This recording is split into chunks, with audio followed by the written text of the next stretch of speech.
La vanille, ce n'est pas un arbre. La vanille, c'est une liane. C'est une orchidée, la vanille. Vous savez de quel pays la vanille est originaire? Du Mexique. Et au Mexique, ils ont un colibri. Une variété d'abeilles qui s'appelle l'abeille mélipone en latin qui pollinise la fleur de vanille. Quand on prend la vanille, ce n'est pas la gousse qu'on met en terre, ni les graines. C'est la bouture. Vous voyez, c'est les morceaux de plante. Donc 80 cm, 1 mètre de longueur, on met une partie de la plante dans le sol. Et tout ce qui dépasse est attaché avec des fibres végétales sous le support. Vous avez vu comment la plante se développe? Elle s'accroche avec ses racines. On le voit là. Regardez. On le voit sur notre branche là-bas. Elle s'accroche comme le lierre. Sauf que le lierre, c'est une plante parasite, pas la vanille. Vous savez pourquoi on met de la boule de coco au sol? Humidité. Et ça donne un compost. On la prend plus tout à l'heure. Cet arbre que vous voyez, avec ses feuilles fines, ça s'appelle le gliricidia, qui ressemble à un acacia, un mimosa. L'autre arbre avec les feuilles plus larges, c'est le pignon d'Inde qui ressemble à un figuier. Pourquoi on utilise ce type d'arbre? Les arbres sans fruits, faciles à élaguer et faciles à replanter. Là où on élague nos arbres, que fait la plante? Elle retombe. Ou on va la rabattre volontairement vers le bas. Parce que quand la fleur arrive au sol et qu'elle s'enracine, comment on appelle une plante qui s'enracine par... Elle repart. Elle fait d'ici. Il faut 2 ans à la plante pour obtenir les premières fleurs. Je n'ai pas de fleurs à vous montrer parce que ce n'est pas la floraison. La floraison, c'est de juillet à novembre. Et c'est pendant cette période, comme madame l'a vu à La Réunion, qu'il faut polliniser la fleur. Nous, on dit dans notre pays, marier la fleur. Alors, c'est une plante grimpante, la vanille. Et si on maintient nos plants à hauteur d'homme, c'est pas pour rien. Parce que quand on a des fleurs, il vaut mieux les avoir à votre hauteur. Ne pensez pas que la vanille, c'est toute l'année. On est déjà en période de récolte. C'est comme on met au point les vendanges, c'est pas toute l'année qu'on vendange.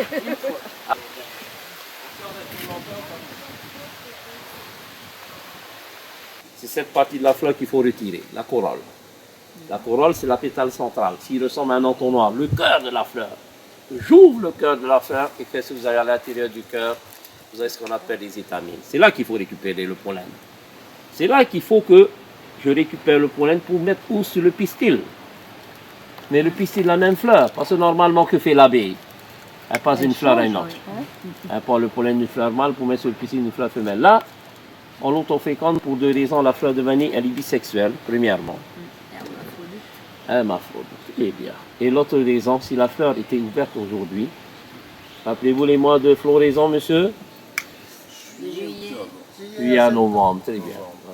C'est aujourd'hui qu'il faut que je la pollinise, la fleur. La fleur d'aujourd'hui, on ne peut pas la laisser pour le lendemain. Pourquoi? Dans la même journée, à partir de 13h à 14h, que fait la fleur? Elle se referme. Et elle se referme pour toujours. Pour toujours? Ah oui, la fleur de vanille ne vit qu'une fois. Oh. Et en moins d'une journée. Il faut y aller. Regardez-moi, elle ne s'ouvre pas toutes le même jour, quand même. Elle ne s'ouvre pas, heureusement qu'elle ne s'ouvre pas toutes le même jour. La floraison, c'est de juillet à novembre. Ça veut dire que c'est 5 mois. Faut chercher. Une liane peut vous donner à peu près 3, 5, jusqu'à 7 grammes de gousses. De fleurs, excusez-moi. Moins de grammes vous en avez, plus de fleurs il n'y en a pas grammes. Plus de grammes vous en avez, plus de fleurs, moins de fleurs vous n'en aurez pas grammes. C'est relatif. Oui, monsieur? Alors, maintenant, si par exemple cette fleur, je ne la pollinise pas aujourd'hui, volontairement ou involontairement, que fait la fleur le lendemain? Elle tombe. Donc pas de gousse de vanille. Mais la fleur qui a été pollinisée, elle reste sur la grappe. Et c'est cette partie de la fleur, le pédoncule, qui devient le bâton de vanille. Une fleur pour une gousse. Ah bon? Oui. Là, vous avez une dizaine de gousses. Il n'y a pas de nombre standard. Ça veut dire une dizaine de fleurs? Non, minimum. Mais pas maximum. Regardez, il y a eu des fleurs qui n'ont pas été pollinisées. Ah, d'accord. Soit par oubli ou volontairement. Ah oui, pour garder la grosseur des autres. Parce que moins de fleurs on en pollinise, plus les gousses seront longues. Vous avez vu des longues gousses, et plus de fleurs seront pollinisées, plus elles seront petites. Est-ce que le colibri peut faire cela? Parce que quand c'est la floraison, il faut assurer la pollinisation. Vous pouvez avoir des hectares et des hectares de plantation. Mais la question que vous devez vous demander, est-ce que je vais trouver assez de personnel pour pouvoir polliniser toutes les fleurs? Ceux qui pollinisent les fleurs, ce sont des saisonniers. Tout le monde peut le faire, même vous pouvez le faire. Mais il faut être minutieux et précis. Une fleur pour un bâton de vanille. Quelles sont les meilleures gousses? Les petites, les moyennes ou les longues? Pourquoi? Pourquoi les petites sont les meilleures? Ah, c'est ce que vous avez entendu ce que la petite a dit? C'est ce que beaucoup pensent, comme moi aussi j'ai pensé que les petites étaient les meilleures parce qu'elles sont plus concentrées. Mais en fait, pour les chefs pâtissiers, c'est le contraire. Alors, un chef pâtissier m'a dit, quand on pollinise moins de fleurs, ça fait moins de gousses. Les gousses seront plus longues. Mais quand on pollinise plus de fleurs, quand il y a plus de fleurs, que fait l'arôme? Il se diffuse. Mais quand il y en a moins, il se concentre. Logiquement. Après, maintenant, qu'elles soient longues ou petites, c'est la vanille. Par exemple, à 8 mois, après la pollinisation des fleurs de vanille, on récolte nos gousses vertes matures. À 9 mois, elles sont mûres. Et le problème dans ce type de plantation, vous entendez les oiseaux, quand les gousses commencent à mûrir, les oiseaux viennent les picorer. Pour éviter qu'elles soient abîmées, on peut faire des récoltes vertes matures. Même à 9 mois sur le plan, dehors du plan, elles seront toutes mûres et c'est là qu'on va les faire sécher. Vous savez que la vanille bourbon ne peut pas être récoltée mûre. Le problème de la vanille bourbon, quand les gousses commencent à mûrir, elles s'éclatent, elles se fondillent. Pour éviter qu'elles s'éclatent, elles se fondillent, ils les récoltent vertes matures puis ils les trempent dans de l'eau chaude. Ce n'est pas pour les cuire, c'est pour les affermir. Parce que s'ils ne le font pas, quand les gousses vont mûrir, elles vont s'éclater. Alors, dès qu'elles sont retirées de l'eau chaude après 3 à 5 minutes, elles sont étalées sur des vieux draps, des vieilles nappes au soleil. Et c'est au soleil que les gousses vont mûrir et brunir en 4-5 heures sans qu'elles s'éclatent. Vous voyez ce que je veux dire? De l'eau chaude, elles sont toujours vertes. Et après, au soleil, elles vont brunir. Mais la vanille étincelle, ce n'est pas au soleil qu'elles brunissent. C'est quand elles sont noires qu'on les passe au soleil. Pour faire sécher des gousses. Faire sentir des gousses, sentez-les. Mais la vanille étincelle, ce n'est pas au soleil qu'elle brûle. La vanille étincelle, c'est sur le plan, ou en dehors du plan, elles ont été récoltées vertes matures. C'est quand elles sont noires qu'on les passe au soleil. Pour faire sécher des gousses. Faire sentir des gousses, sentez-les. Des gousses mûres. Faites passer, s'il vous plaît. Merci.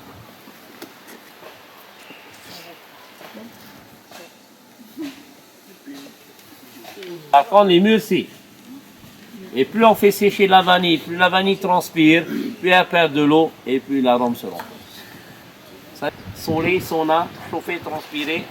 Et après, à la fin, on va masser les gousses. Masser? Ah ouais, chaque gousse va être massée. Dans tous les pays, on produit de la vanille, ils le font. À force de brasser les gousses, qu'est-ce qui se passe? Les gousses seront tordues. Alors, pour redresser la gousse, on va passer. Et là, vous avez les grains noirs que vous répartissez dans toute la gousse. Vous évacuez le restant d'humidité par les deux bouts et vous brisez la molécule quand il y a la vanilline qui fait que cette vanille, elle a un arôme qui est plus fort. En métropole, quand vous achetez de la vanille, ça ne sent pas grand-chose. Hein? Qu'est-ce que vous faites? Vous la fondez, vous grattez les graines. Oui, oui. Ici, on utilise un morceau, je vous ai déjà dit, que l'on coupe finement. Ça vous fait un dessert.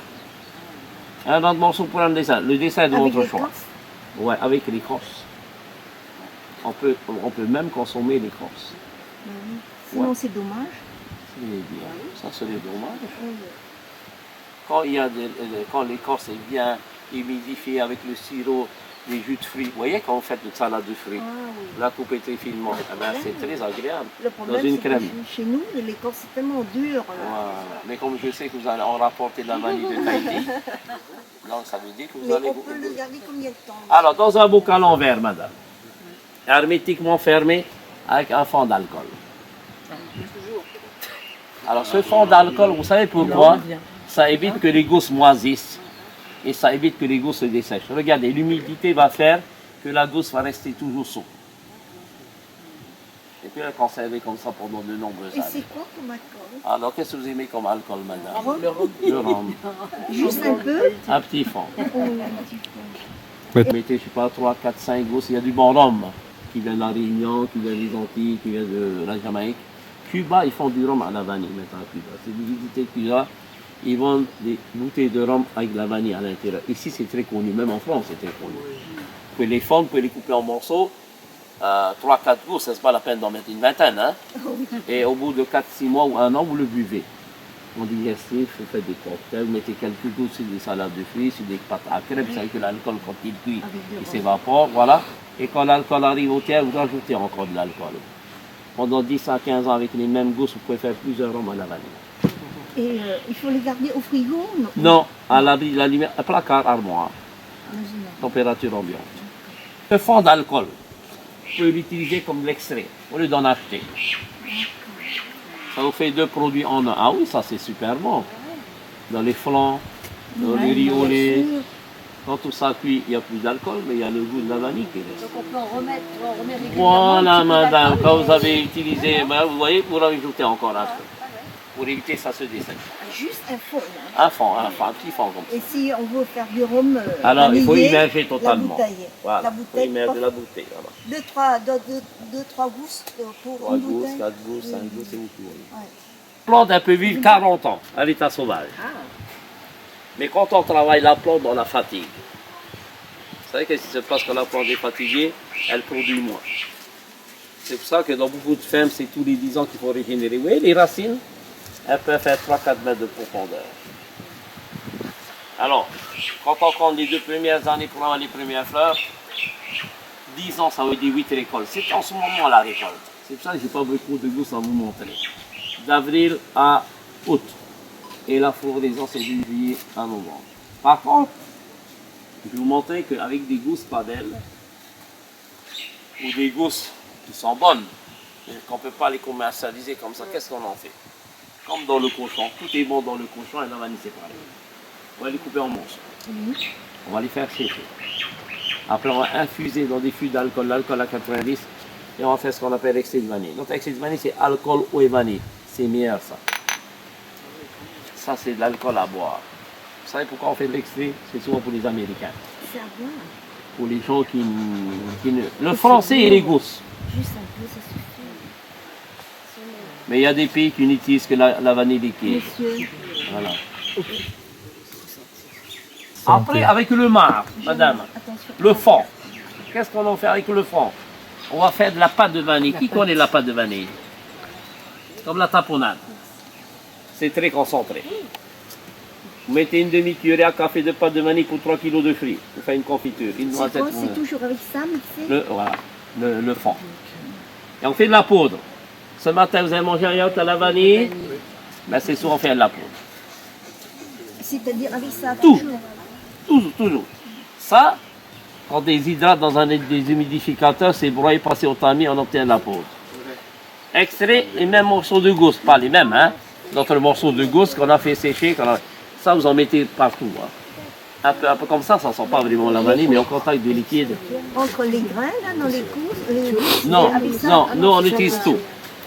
Nous, la vanille, on n'utilise pas que les graines. On utilise l'écorce aussi. Ça veut dire, avec ça, quand on gratte les grains, il faut mixer l'écorce tout petit. Non. Alors, nous, quand on les mixe, il y a déjà les graines dedans. Hein. C'est pas que l'écorce. Hein. Je parle quand on va acheter Ouais, ça. ouais. Alors, vous, Oui, mais ça, vous ne faites pas de la poudre. Vous. non. Nous, on utilise des gousses déformées pour faire de la poudre. C'est on les transforme. Mais vous, en métropole, vous prenez un morceau de gousse que vous coupez finement. Et si celle-ci, elle s'en transforme. On fait de la poudre. Ça, c'est facile à utiliser. On fait de la pâte, on fait de l'extrait. Mais l'extrait, vous pouvez le faire vous-même le faire. Alors, on le donne en métropole, ils font ce qu'ils appellent l'extrait de vanille vanillée. Il n'y a rien de vanille dedans. Vous lisez, ça sent bon, ça sent tellement bon, ça ne peut pas être vrai. Voilà, c'est de la vanille chimique. Voilà. Le dessert français le plus mondialement connu. Tarte aux pommes. Non. Il y en a partout, même au Vietnam. Quand j'étais au Vietnam, ils connaissaient ce vin. La crème brûlée. La crème brûlée. Une crème brûlée sans vanille, ça ne peut pas être une crème brûlée. Ah ben, la crème brûlée, partout dans le monde. C'est bon, là, on est en train de ramener la vanille. Regardez, on rabat les 4 coins. On fait un ballot, hop. On met dans la caisse. Non, vanille au soleil. Elle dessèche après. Ouais, c'est pour ça, voilà. Il ne faut pas qu'elle crame. Et demain, vous allez... Ah ben, s'il fait beau, on est tout. Ah oui, c'est du sacré travail. Hein. Attention, voilà. Ça c'est le rhum. Ça c'est le rhum. Déjà, le petit pour l'autre. C'est ça. La poudre, c'est facile à utiliser, mais entre la poudre et la pâte, je préfère mieux la poudre. Vous faites vous-même vos confitures, des fois, mesdames, non? Oui, oui. Alors, c'est une demi-cuillerée à café de pâte de vanille pour 3 kg de fruits. Une demi-cuillerée à café, c'est fort, là. Une noisette dans une crème. On peut mettre de la salade de fruits, ça. On peut mettre dans les cocktails. Le poudre, c'est-à-dire on va le mixer fort pour que ça devienne des poudres. Oui, mais ça, vous ne le faites pas, vous, madame. Non, Non, bien sûr, il faut d'abord déshydrater un maximum. La pâte, c'est le mou. Vous voyez, les morceaux de gousse qui ont macéré dans les fûts d'alcool, que l'on va retirer, diluer de l'eau avec de l'eau pour faire ça. Une fois qu'on a retiré le liquide, ce qu'il y a au fond, les morceaux de gousse, voilà, ça va être broyé. C'est comme si la pâte, c'est un peu les deux ensemble. Vous voyez, la poudre et l'extrait. C'est toujours moins cher que si on achète. Ah ben c'est beaucoup moins cher qu'en métropole. Vous savez qu'une gousse comme ça coûte très cher. Je vous ai parlé combien coûtait une gousse comme ça dans une épicerie fine à Paris? Chez Fauchon. Ça peut aller jusqu'à 50 € une gousse comme ça. Ici, 50 €, vous en avez une dizaine. Voulez-vous qu'une gousse, vous pouvez en faire plusieurs desserts avec. Voilà. Alors maintenant, je vais vous parler de cette noix, parce que ça intrigue la dame qui est là. Ça va, on utilise ça comme cochonnet. On joue beaucoup à la pétanque, comme au Vietnam, où les Français sont passés, où les Français ils ont apporté la pétanque avec la baguette, la langue, le vin, le fromage. Et nous, on joue souvent à la pétanque avec cochonnet. Ça s'appelle le tamanou. Vous n'avez jamais vu ces arbres avec ces boules vertes?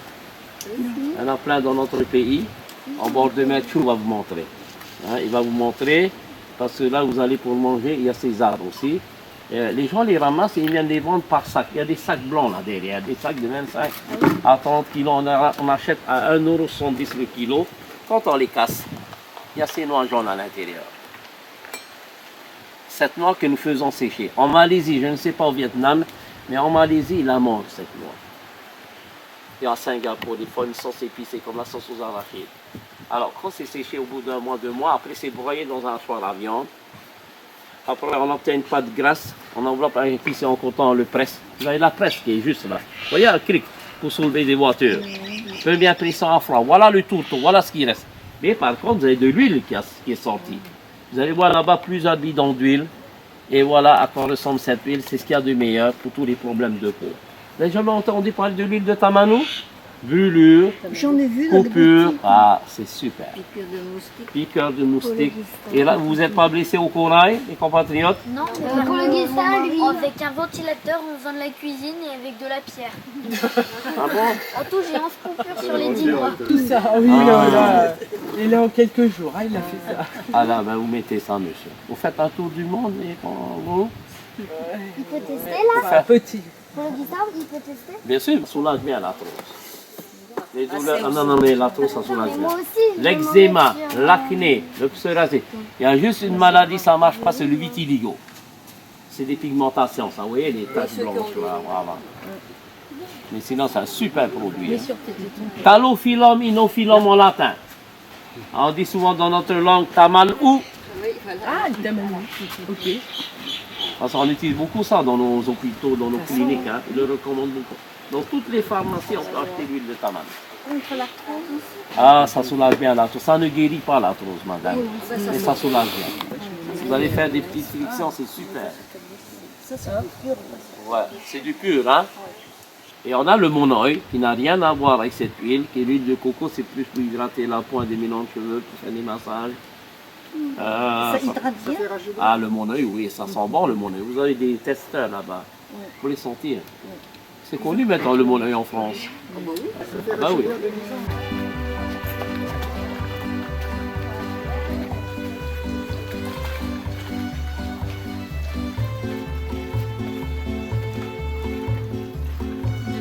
C'est ça? Je pense, oui.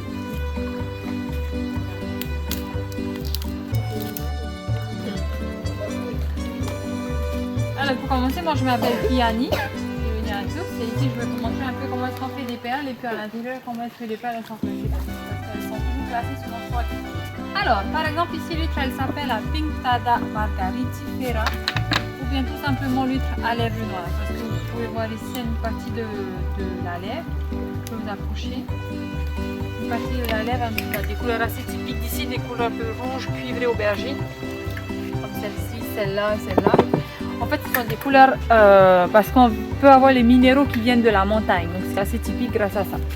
Alors, dès qu'on a fini de choisir ça là, avec beaucoup de nuanciers de couleurs à l'intérieur, on va venir sacrifier ces huîtres-là. On va couper le muscle de l'huître qui est cette partie-là, parce qu'en fait, quand on aura coupé le muscle, on va venir récupérer le manteau, cette partie, vous voyez là. Ce sont comme des cellules vivantes, quand on va venir les couper en tout petits morceaux. Ces petits morceaux-là, ils vont s'appeler des greffons, et ces greffons-là, ils vont rester comme des sortes de cellules vivantes. Et ensuite, ils vont être servis dans les autres huîtres qui sont restées en vie. On va venir entrouvrir juste un petit peu. Comme la poche, ici, c'est la gonade de l'huître. Vous voyez là? Dans la gonade, on aura besoin de venir faire une incision pour y mettre un petit nucléus à l'intérieur. Ici, petite bille. Dans la poche. Après avoir mis le nucléus dans la poche, on va venir également mettre un bout de greffon, donc de celle qu'on a coupée juste avant, dans la même poche, en contact avec le nucléus. Et du coup, ce greffon-là, il va se développer sous forme de sac perlier comme des cellules vivantes autour du nucléus pour pouvoir les sécréter de la nacre. Et ça, pendant une durée de 18 mois dans la mer. C'est manuel. Voilà. C'est manuel. Par exemple, à moins de 30 secondes. Pour ouvrir Pour entrouvrir, faire l'incision, mettre le nucléus, le greffon et le faire. Combien?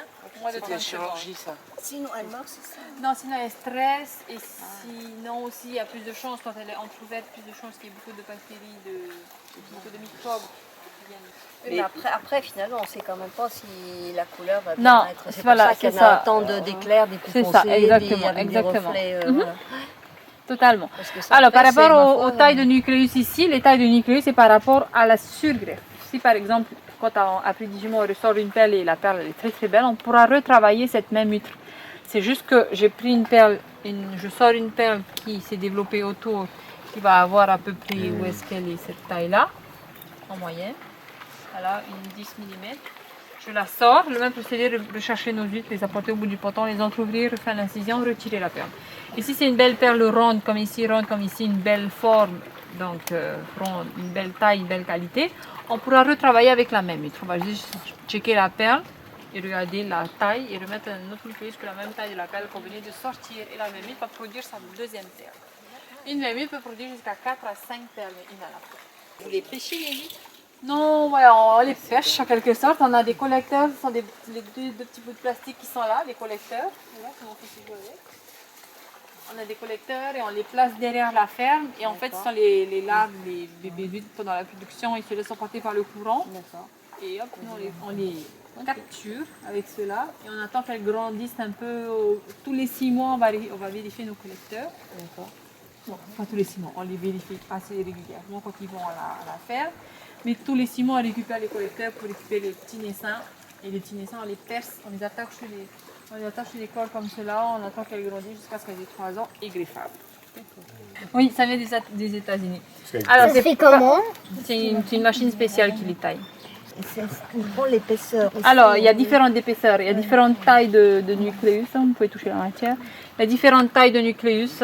Il n'y a pas qu'une seule... Ça grossit pas quoi en fait. Non, c'est pas le nucléus qui grossit, c'est la nacre, le greffon qui va se développer autour. Et vous mettez la grosseur en fonction de l'huître que vous avez. Non, alors on va s'arrêter à cette taille-là. Là, ces 3 tailles-là, c'est pour la surgreffe. Celle-ci, c'est pour la première greffe. La première greffe, elle va accueillir différentes tailles, mais pas plus gros que 6 mm de diamètre. Pour arriver vraiment aux plus grosses. C'est la surgreffe. Mais qu'une fois. C'est qu'une fois, C'est-à-dire? C'est qu'une surgreffe. Non, c'est 4 à 5 fois. Ah, j'ai plus vu. La première forme ici, la forme baroque ou circuit. Dans cette forme-là, il y a vraiment des formes très irrégulières et la surface n'est pas lisse. Ou bien elles peuvent avoir des cercles tout autour de la perle, comme là. C'est magnifique.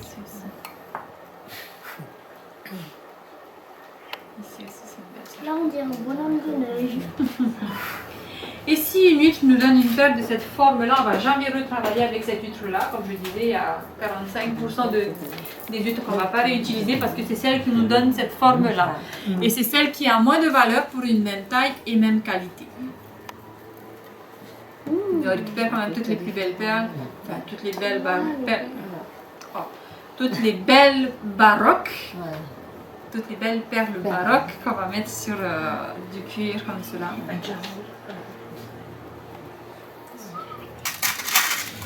La deuxième forme ici, la semi-baroque. Semi-baroque, pourquoi? Parce qu'elle a une surface plus lisse que la baroque et toujours un axe de symétrie.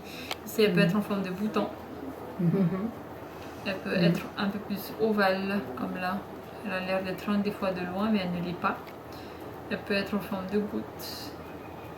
Voilà, encore une autre bouton, un peu en chocolat qui se... Voilà, différentes formes. Voilà. Et du coup, on va continuer à produire avec la même huître, avec cette... Si une huître nous donne une perle de cette forme-là, parce que le prochain sera similaire, ou bien elle peut mieux bouger à l'intérieur de la poche et former quelque chose de parfaitement joli. Quelque chose de... Forme ronde ici de qualité A. Qualité A déjà c'est une des meilleures qualités. La forme ronde, la forme un peu recherchée. Qualité A, donc moins de 10% d'imperfection sur toute la surface de la perle. C'est soit un petit peu, un tout petit point là. Tu vois le petit point?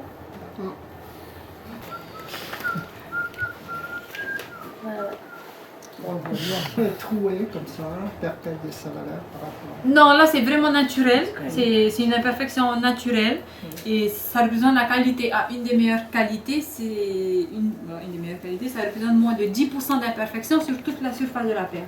Mais par contre, il y a une autre qualité dans laquelle on va la percer et qui va perdre sa valeur, c'est la qualité qu'on appelle la top gem. Top gem, c'est au-dessus de la A que je vais, comme on dit, le meilleur pour la fin. Et là, par contre, elle perd sa valeur. Pour faire des colliers de perles. Mais par contre, celle-là, elle peut être montée en collier, mais pas percée. Elle est dans une petite cage. Et pour donner aussi un ordre d'idée, qualité A forme ronde et toute taille confondue, ça représente déjà moins de 3% de toute couleur n'affectera jamais la valeur de la perle. Parce que on peut produire toutes les différentes nuances de couleurs dépendant de l'huître donneuse. Voilà. Par exemple, au Japon, c'est plutôt blanc. Japon, Chine. En Australie, c'est plutôt des couleurs champagne. Aux Philippines, Thaïlande, c'est plutôt des couleurs un peu plus dorées et rosées. Et non, c'est typique perle noire de Tahiti. Par exemple, celle-là, on aurait cru que elle vient du Japon. On a fait exprès d'acheter une perle japonaise pour montrer ici. Et non, c'est juste que quand on a choisi le greffon, on est venu plus à l'intérieur de l'huître. Si elle est verte. Elle s'appellerait toujours perle noire de Tahiti, de couleur blanche, on va dire. Parce que l'intérieur, vous voyez l'extérieur, il est très très clair. Ici, il vient de bleuter, et l'intérieur il est très noir et mat.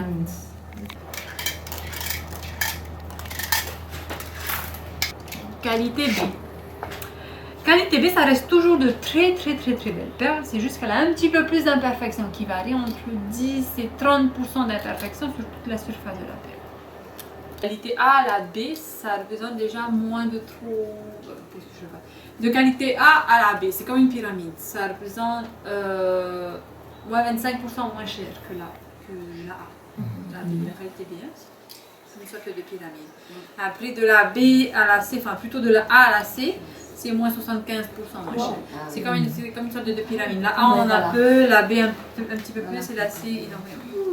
Parce que certaines bijouteries peuvent utiliser la classification américaine. Ce sont les mêmes critères, mais ce ne sont juste pas les mêmes appellations. Par exemple, là, j'ai utilisé la qualité A. Pour la GIA Classification, ça va s'appeler la AAA, la qualité B AA et la CA+. Et il y a la D, normalement, chez eux, ça va s'appeler la A.